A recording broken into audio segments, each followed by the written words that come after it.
안녕하세요. 예, 오종혁 국어선생님입니다. 자, 오늘은 미스터방 두 번째 시간으로요. 총 정리를 하겠습니다, 여러분. 그래서 지난번 시간에 이어서 같이 보완해서 학습하시기 바랍니다. 자, 미스터방이라는 이제 제목 지난번에도 얘기해드렸고요. 이 방산복이라는 인물이 주인공인데요. 보잘것없는 인물입니다. 가난한 인물이고요. 또 미군 장교 통역관이 되는 과정을 보여준 소설입니다, 여러분. 그래서 미국에 대한 맹목적 선망을 합니다. 부러움이란 뜻이에요. 그리고 권력에 기생해서 부와 권력을 얻고자 하는 기회주의적인 인간을 의미하는 것입니다. 그래서 나오는 미스터방이에요. 아셨죠? 예. 줄거리는 이제 프린트를 올려놨으니까 여러분 읽어보시고요. 예, 중심 내용도 이렇게 전체적으로 이제 정리를 하면요. 발단은 이제 백주사라는 인물이 또 있습니다. 이 백주사가 이제 일제 앞잡이였어요. 그래서 술잔을 기울이면서 서로 이제 거들먹거리면서 방산복과 이야기하는 장면이 사실은 나오고요. 전개가 바로 우리 수능특강에 들어가 있는 부분입니다. 그래서 광복 직후 미군 장교의 통역을 통해서 취직해가지고 출세길에 오른 방산복의 모습이 나오는 장면인 것이죠. 그 위기 부분은 뭐냐면은 이 백주사의 아들의 친일 행각이 발각이 나면서 광복 직후 몰락해요. 이 백주사가. 그래서 방산복에게 이 복수를 부탁하러 옵니다. 아셨죠? 절정 결말에서 어때요? 자신이 뱉은 양침물이 이제 미군 장교 얼굴에 떨어져 가지고 결국 따기를 맞아요. 그래서 용서를 비는 방산복의 모습이 나오면서 권력의 허망함을 맛보는 이 방산복의 그 최후가 나오게 되거든요. 예, 그 장면은 이제 전체 소설인 거고요. 오늘 배우실 거는 이제 전개 부분, 미스터 방이 얼마나 어떤 방식으로 이제 신분이 상승되는지 이 부분에 대해서 이제 집중적으로 공부를 하게 되는 거죠. 자, 핵심 정리해 가시면 광복 직후 혼란기의 세태를 풍자한 겁니다. 풍자 소설이에요. 그래서 풍자적인 성격이 강하고요. 현실 비판적이고 또 해학과 또 현실 고발적인 성격의 글입니다. 여러분 아셨죠? 또 단편 현대소설이고요. 풍자입니다. 풍자. 세태. 그 당시의 세상의 모습들을 이제 보여주는 그런 소설입니다. 여러분. 서술상 특징에 가시면요. 예, 광복 직후 미군 정기의 혼란한 서울을 배경으로 합니다. 광복 직후 서울을 배경으로 하고요. 역사에 대한 올바른 인식이 없는 또 권력에 기생하는 그런 인물, 기회주의적인 인물을 풍자한 겁니다. 그리고 기회주의자들이 대우받고 득세하는 세력을 얻는 그 당시의 불합리하고 부조리한 사회상을 비판하는 소설입니다. 여러분 아셨죠?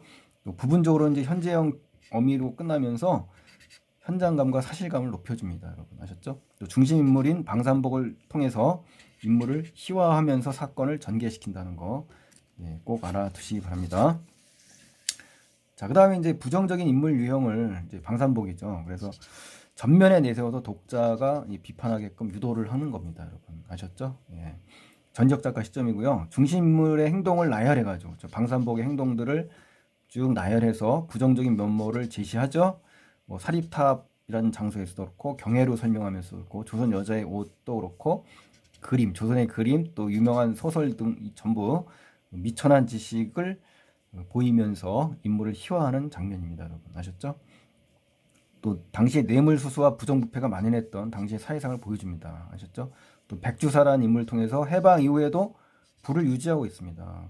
그러니까 일제 앞잡이거든요, 사실은. 근데 이 친일파의 모습을 비판하는 장면도 있습니다, 여러분. 또 결말을 통해서 권력에 빌붙어서 이 방산복의 부와 행복이 얼마나 허망하게 사라질 수 있는가를 제시해주는 소설입니다, 여러분. 아셨죠? 예. 인물의 특징을 보시면 이제 주인공 방산복은 굉장히 이기적인 성격입니다. 자기밖에 몰라요. 그리고 기회주의자이고 약삭빠릅니다. 또 광복 직후 사회 변화에 굉장히 민감하고 빠르게 순응하고 적응하는 인물이에요. 그래서 아주 카멜레온 같은 그런 인물형이죠.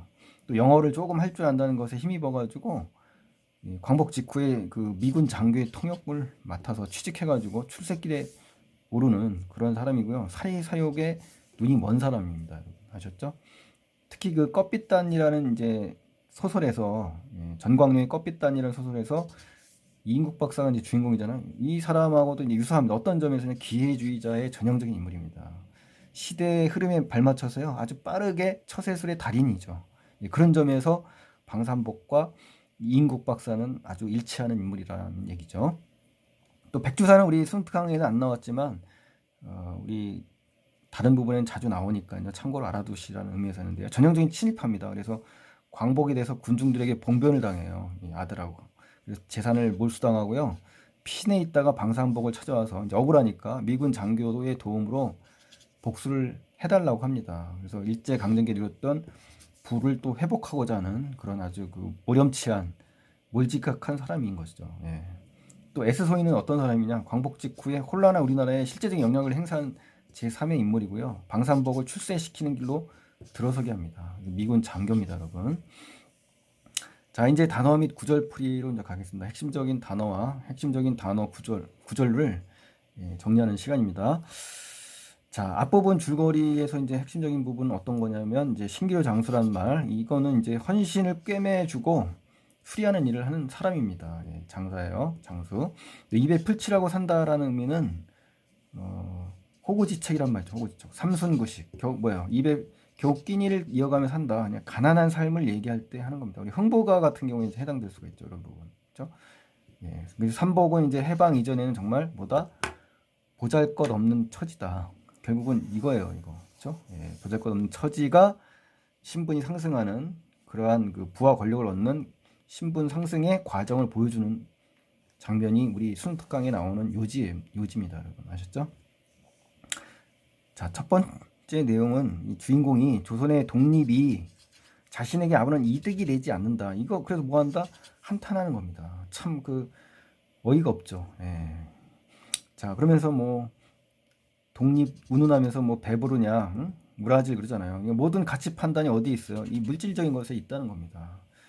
그리고 반감이 쏟았다는 얘기는 역사의식이 정말 그 부재하고요. 역사의식이 깃들어 있지 않습니다. 이 방산복이요. 이런 그 말투로 가서 또 삼복에게서 또 삼복에 다운 이란 말은 경제적으로 이득이 되는 찬스가 왔다는 거예요. 해방의 혜택이 온 줄 아는 거죠. 그러니까 왜 순사가 사라졌으니까 순사의 감시에서 벗어나서 신발 수선비를 자유자재로 뭐 임의로 이제 징수를 하려는 거였죠. 물질적인 이득이 되면 이 사람은 독립을 좋아하고 나쁘고를 판단하네요. 그렇죠? 예. 또 눈을 부라리는 순사. 그러니까 이 사람이 없어졌다 그러잖아요. 그러니까 일제 강점기 일본 순사가 해방이 되면서 사라졌다라고 하면서 좋아하는 그런 장면입니다, 여러분. 아셨죠? 자, 그다음 이제 구절로 가면은 순사가 없어졌다면 활개를 친다는 의미는요. 제 세상인데 함부로 막 행동하는 겁니다. 자유자재로 행동한다는 얘기고요. 결국 뭡니까? 무서울 것이 없다. 순사가 없으면. 이 얘기는요. 이 순사가 없어지면 어때요? 시장 질서가 무너졌죠. 사회가 또 혼란하죠. 치안이 부재하죠. 그러니까 뭐 마음대로 돈을 받아도 처벌받지 않는 그러한 상황을 이야기하는 겁니다. 그래서 이게 해방의 혜택이라고 하는 거예요. 참 그 한심한 인물형이라는 걸 다시 한번 볼 수가 있고요. 옳다 그러면서 독립도 할 만한가 보다. 이거 보세요. 이런 상황에서 이제 독립이 할 만도 하다.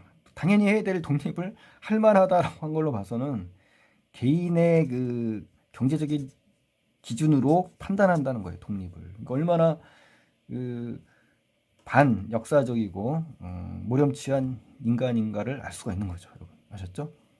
그러나 그렇죠. 해방을 저주했어요. 다시. 그죠? 혜택이라고 해놓고 이제 저주라고 이제 바뀌었습니다. 왜 그럽니까? 자신에게만 이익이 돌아오는 게 아니에요. 그죠? 독립을 자신의 이해 손익 이걸로만 손해냐 이익이냐 이것만 따지는 거예요. 그래서 저주라는 판단도 한 거죠. 첫째 왜 그러냐? 도가라는 거는 이제 장사에 대해 의논하는 집입니다. 동업자들끼리. 그냥 재료값을 올린 거예요. 재료를 파는 사람들끼리 모여서 결정한 거죠. 이제 재료값을 올리자 해가지고. 그러면 어떻습니까? 결국 뭐 소득이 전혀 다를 게 없어지잖아요. 재료비가 올라가 버리니까. 그래서 물가 상승인 거죠, 결국. 그래서 경제 상황에 대해서 굉장히 불편한 마음을 털어놓고 푸념하는 방산복의 모습이 제시된 겁니다, 여러분. 그런데 이런 연병할 그러잖아요. 그래서 경제가 다 어디 가서 되졌냐 하면서 독립은 우라진다고 독립을 한다. 자, 요 말이 결정적이잖아요. 그러니까 역사의식이 굉장히 결여된 거고요. 속물적인 인간이고 물질적인 이득에 따라서 독립을 판단하고 평가하는 그런 인물 유형이라는 거 정리를 하시면 되겠네요. 또 석양 때 신기로 괴짝 어깨에 멘치 홧김에 막걸리 청이라는 건 이제 술집이라고 하셨죠. 이제 탁자를 두고 술을 마실 수 있게 하는 곳이 이제 청입니다. 아셨죠? 네. 그리고 개걸거렸다는 것은 뭐 상스러운 말로 소리를 막 꽥꽥 지르고요. 또 불평스럽게 자꾸 술 먹으면서 이제 떠드는 장면입니다, 여러분. 아셨죠? 예, 어떤 인물인지 잘 보셨죠? 예, 두 번째 이제 장면으로 가시면은 이제 옷을 거짓으로 꾸밉니다. 이제 위장하는 거죠, 자기 신분을. 그래서 기회를 도모하려는 방산복의 모습이 잘 제시됩니다. 그래서 자, 여기 이제 그럭저럭 9월도 열흘이 되고 이제 서울 거리에 미군 병정이 꼬마차 함께 가득 퍼졌다. 뭐 이런 장면이 나오거든요. 이게 광복 직후입니다. 그래서 혼란기예요. 그래서 미 군정 시기고요. 미군이 득세하는 그러한 시기라는 걸 알려주는 겁니다. 배경이 바뀐 겁니다. 이제 시간적 배경이. 그러면서 이제 삼복은 이제 무릎을 쳤죠. 왜 그랬었죠? 미군을 상대로 이제 통역할 것을 생각한 겁니다. 그래서 새로운 기득권에 기생하려는 마음이 생겼다는 거죠. 기회가 왔다는 거죠. 이제 통역의 찬스라는 거예요. 통역 찬스. 아셨죠? 슬픕니다. 그러죠. 그러나 이건 누가 해요? 서술자가 이야기하는 겁니다. 왜요? 가난하잖아요. 가난. 그러니까 가망이 없을 말이었다라고 이제 이야기하는 겁니다. 무슨 방법이 없을까 하면서 혼자 말을 하죠. 이제 방산복이 반일이라는 것은 한나절입니다. 한나절. 아셨죠? 서광을 얻었다. 정오때요. 서광이라는 것은 뭡니까? 희망의 징조가 생겼다 이 말이에요. 뭔가 원하는 바가 희망이 생겼다 뭐 이런 얘기죠. 총총이는 몹시 급하게 이제 귀가했다는 얘기고요. 또 마누라를 시켜가지고 연장 일습. 이 일습이라는 거는 이제 전보란 뜻이에요. 전보 아셨죠? 예, 연장 전보와 재료 남은 것에다가 뭐 하면서 쭉 서푼 변으로 변이라는 거는 별리예요. 별리. 그래서 남에게 돈을 빌렸으면 어때요? 일정한 비율의 이자를 내야 된다는 얘기죠. 아셨죠? 예. 그 돈 100원을 가지고 삼복은 넉마전으로 가서 넉마전은 이제 고물상이라고 그랬잖아요. 고물상. 자, 그리고 100원 돈이 꼭 차는 한도까지 양복이란 명색. 자, 명색이란 거, 무슨 이름뿐인 허름한 양복을 의미하는 거고요. 자신의 외양을 거짓으로 막 꾸미는 겁니다. 그래서 기회주의자죠. 기회주의자. 이런 걸 볼 때 호감을 사기 위한 행동입니다. 아셨죠? 예. 또 신발은 안방 사람의 병정구두. 이제 안방 사람이라는 건 주인집 사람의 구두를 얘기하는 거고요. 이 병정구두는 군화입니다, 여러분. 그래서 빌립니다. 그래서 자신의 처지를 그럴듯한 신분으로 위장하는 거죠. 그래서 어떤 즉 미군의 그 장교를 기만하는 행동으로 볼 수가 있고요. 작가는 이거를 비판하는 의도로 서술한 겁니다, 여러분. 아셨죠? 예. 자, 그다음에 네 번째 페이지로 가시겠습니다. 네 번째 가시면은 조선의 독립 직후 광복이 됐어요. 혼란기가 오죠, 혼란기. 그래서 영어로 소통하지 못하는 그런 사람들이 많으니까 답답해하는 겁니다. 누가요? 미군 소위가. 그래서 통역을 맡은 방산복이 짠 나타나서 반가워합니다. 이 미군 소위가요. 아셨죠? 예, 보실까요? 노예도 노예 이전이면 상전 뭐 나오는 장면에서 이 노예라는 거는 이제 방산복을 얘기하는 거고요. 상전은 미군이 되겠죠. 그래서 선택의 자유가 있다라고 이야기하는 뭡니까? 일제 에서 이제 미 군정이라는 새로운 지배 체제하로 바뀌잖아요. 그래서 다시 이제 새로운 기회를 삼으려고 노예를 자체하면서 그 기회를 잡은 겁니다. 그러니까 얼마나 어떻습니까? 교활하잖아요. 간교하고 아주 그러한 인물이지 않습니까? 간교함이 좀 잘 드러났잖아요. 그렇죠? 예. 삼복은 종로로서 전차를 내려 동쪽으로 천천히 물색을 했다. 이 물색이란 말은 찾아낸다는 얘기입니다. 예, 여기 쭉 적어놨죠. 예, 장소나 물건, 사람을 찾아낸다는 얘기죠. 원하는 사람을. 그래서 의도적으로 장교에게 접근합니다. 아셨죠? 예. 또 근데 그 장교를 딱 보니까 부대라는 건 몸뚱이가 뚱뚱하고 크다는 얘기예요. 그래서 병정은 아닌 듯하고 뭐 착해 보였다 뭐 이런 이야기를 하거든요. 예. 그래서 미국 장교는 담뱃대를 집어들고 이제 기물이라는 건요 기이한 물건처럼 여긴다는 얘기입니다. 여러분 아셨죠?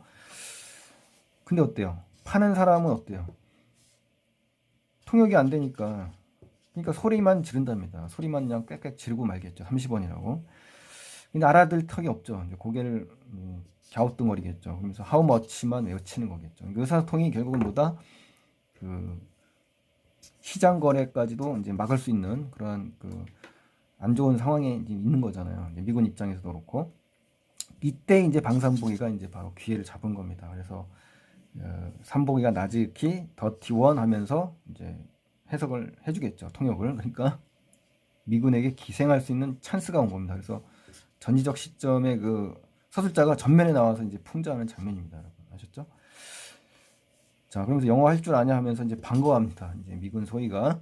그러면서 손을 아스라지도록. 이 무슨 말이에요? 바스라지도록. 굉장히 힘줘서 질색할 뻔했죠. 이제 방산복이. 왜? 몹시 꽉 잡으니까 꺼릴 싫어하거나 꺼린다는 얘기입니다. 굉장히 꽉 잡으니까 이제 꺼릴 뻔했다. 뭐 이런 얘기죠. 그럼 통역관이 되어주겠냐고 묻죠. 그러겠노라고 대답했다. 이 장면은 뭐냐면요. 직업이 있냐 그랬더니 대답했다. 뭐 내 통역이 되어주겠냐고 물었다. 그렇겠노라고 대답했다. 이 장면은요. 이 채만식이 판소리 사설체를 많이 쓴다고 했잖아요. 바로 이 부분입니다. 판소리 사설체 같이 간접화법을 씁니다. 그래서 창자가 노래한 사람이죠. 인물의 말을 대신 전한다는 거죠. 그러니까 판소리 문체의 그런 그 화법이 나왔다. 이렇게 꼭 알아주시면 좋겠네요. 채만식의 특징이 바로 그렇습니다, 여러분. 이 자리에서 신규 장수 코삐뚤이 삼복이 미스터방으로 승차를 해서, 승차라는 것은 이제 한 관청 안에서 윗자리에 벼슬로 오른다. 이게 신분이 올랐다 이거죠. 신분이 상승했다 이런 뜻으로 해석하시면 되고요. 경제적으로 사회적으로 지위가 상승한 겁니다. 그래서 신기루 장수에서 미스터 방으로 이름이 바뀐 겁니다. 이름도요. 그렇죠? 예, 삼복이에서 미스터 방으로.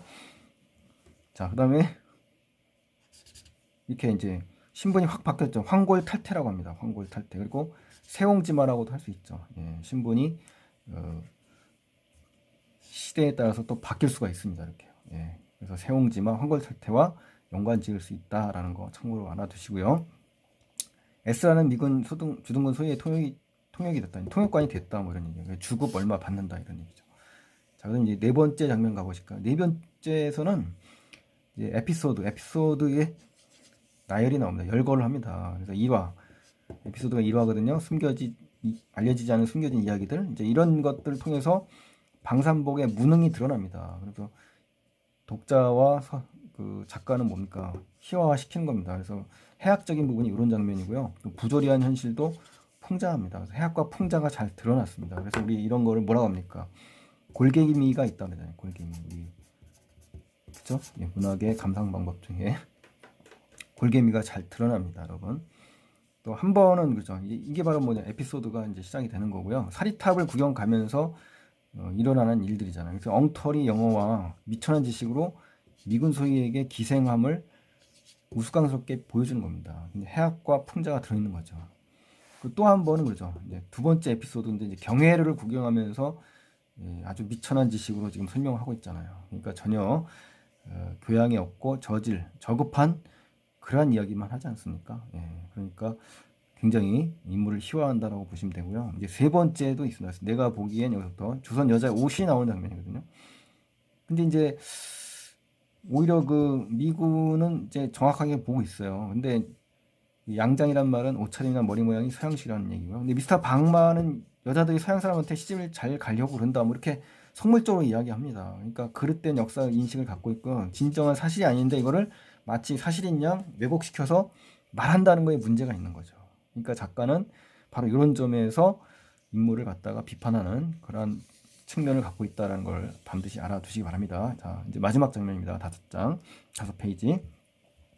썩 좋은 조선 그림을 이제 이번에 이제 조선 그림 때문에 그러네요. 문지방 위에다 흔히를 붙이는데 사슴이 불로초를 물고 뭐 신선이 앉았고 한 거 이걸 5원에 샀대요. 그러니까 그림에 대한 안목이 없는 사람입니다. 그러니까 문외한이죠. 이런 사람이 조선 그림을 설명하고 뭐 이런 장면에서 굉장히 인물을 희화하고 비판하는 그런 부분이라는 거 아시고요. 또 5번째 에피소드는 뭐냐면 추월색이라는 얘기예요. 이게 이제 신소설이거든요. 이걸 이제 유명한 소설이 뭐냐 하면서 이걸 대답하고 그러면서 노마네 집, 그러니까 동네 할머니네 집에서 7을 2원에 샀다 뭐 이런 얘기 나오죠. 예. 그리고 이제 5번째 에피소드이고요. 이제 이 밖에도 이제 미스터방 S소에게 조선을 소개한 공로가 이제 많이 있을 건 아닙니까? 그래가지고 대강 뭐 그렇게 해서 이제 공로를 인정받았다는 겁니다. 통역을 아주 그 나름대로 이제 잘 해준 거죠. 예. 자, 그다음에 이제 마지막 5번째에서는 무능한 방산복이 S소에 통역을 했죠. 그리고 단기간에 호의호식하게 아주 잘 살게 됐어요. 호구지책에서 호의호식으로 바뀌었잖아요. 그래서 이러한 부조리한 현실을 지금 작가는 뭐 하는 겁니까? 강하게 비판하는 겁니다. 아셨죠? 예. 자, 여기서 중요한 표현 나왔는데요. 그 공로에 비해서 미스터방은 나날이 훌륭해져 갔다라는 거는 뭐라고요? 처지가 점점 더 좋아졌다는 거지만 반어적인 표현입니다, 여러분. 중요합니다. 반어. 그리고 승승장구라고 할 수도 있겠죠. 예. 그리고 무능하고 교활한 사람이 권력을 얻어서 세력을 얻어서 단기간에 급상승하는 신분 급상승이 되는 그런 부조리한 현실을 얘기하는 겁니다. 여러분. 아셨죠? 또 8.15 이전에 어떤 은행의 중역의 사택, 이 중역이라는 건 이제 중요한 임무를 맡은 임원을 얘기하는 겁니다. 그 사택이라는 건요, 그 살림집입니다. 그 기업에서 지어가지고 직원을 위해서 살림집을 만드는 것을 사택이라고 합니다. 그러니까 결국 중역이니까 고가 주택이겠죠. 예. 그래서 현저동 그 집에서 이사 왔죠. 그래서 통역이 되는 사흘 뒤에 일이었대요. 그러니까 사흘 만에 단기간에 아주 신분이 상승한 겁니다, 여러분. 취업을 잘해서. 그리고 위아래층을 다양식 절반, 일본식 절반 이렇게 꾸며가지고 호화스러운 저택이다. 그래서 이 배경도 아주 보세요. 이런 배경을 통해서 뭡니까? 부를 축적한 모습을 지금 제시해 준 겁니다. 그래서 통역으로 부와 권력을 얻어냈다라는 것을 보여주는 부분입니다, 여러분. 아셨죠? 자, 여기까지 이제 정리를 잘 하시고요. 공부 꾸준히 끝까지 성실하게 공부를 하셔야 됩니다, 여러분. 자, 오늘 고맙고요. 구독, 추천, 좋아요 부탁드리겠습니다. 고맙습니다.